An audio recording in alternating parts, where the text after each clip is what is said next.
Good evening, YouTube. This is MTP Flyers, and as my previous video stated, my Coolpix Nikon S8100 showed up, along with my Panasonic Lumix ZS7.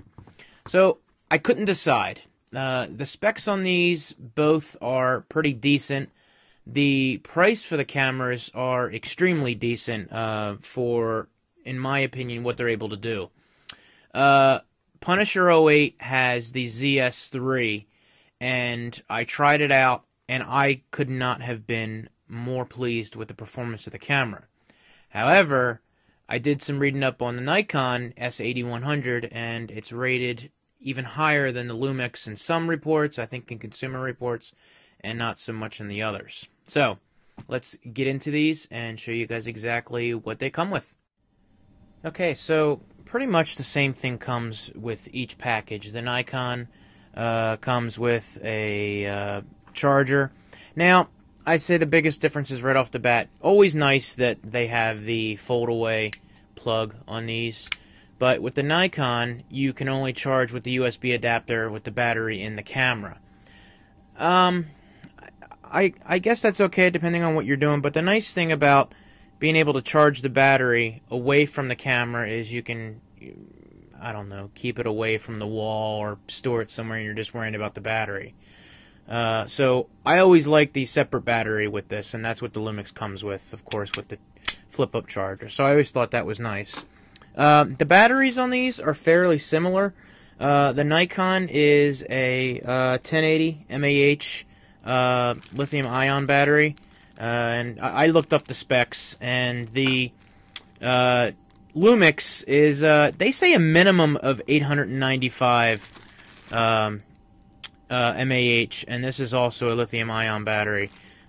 So they generally have about, I think the the Nikon is about 210 shots, they say, and 300 pictures on that. So what quality that is, I don't know.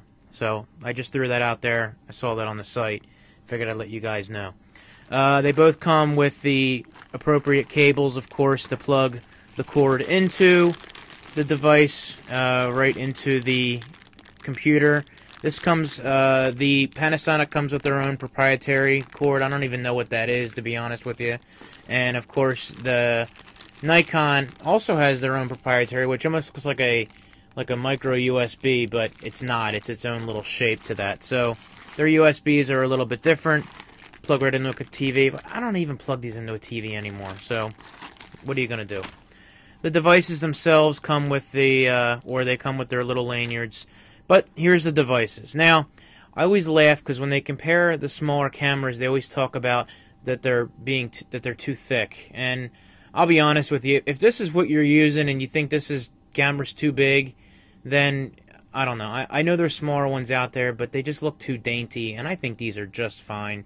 You can still put those in your pockets and move right along. Now, the features that are important to me in both these devices. So first of all, the biggest craze lately is the Canon Rebels, the T1i, the T2i's, and more recently I think it's the D60 or the 60D. And those cameras are nice, but they're about anywhere from $600, $700, $800, $900, $1,000, $1,200. You want to get a lens. Next thing you're spending close to $2,000 for a camera. The Nikon right now, $218 on Amazon, and the Panasonic is $250.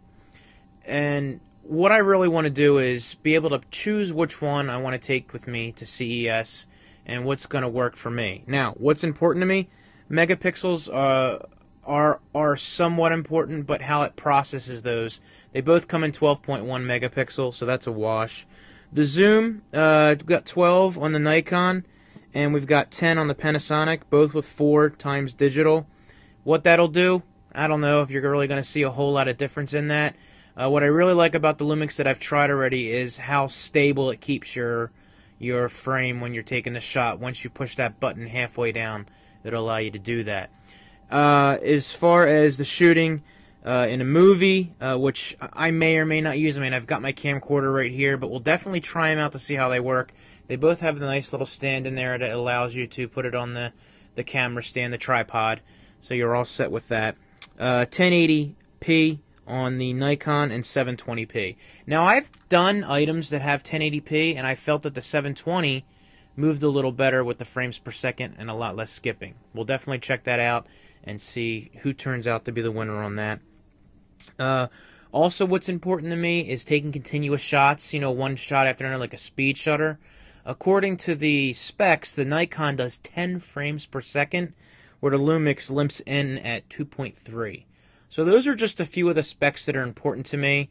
I will get into the features once I figure out what they all are on these devices. The screens on the back, I believe, are 3-inch screens. So I will get more into that with you guys, you know, within the next few days, because I got to make my decision by Tuesday. So we'll see what we got, and that begins the showdown. You guys take it easy, and I'll talk to you later. See ya!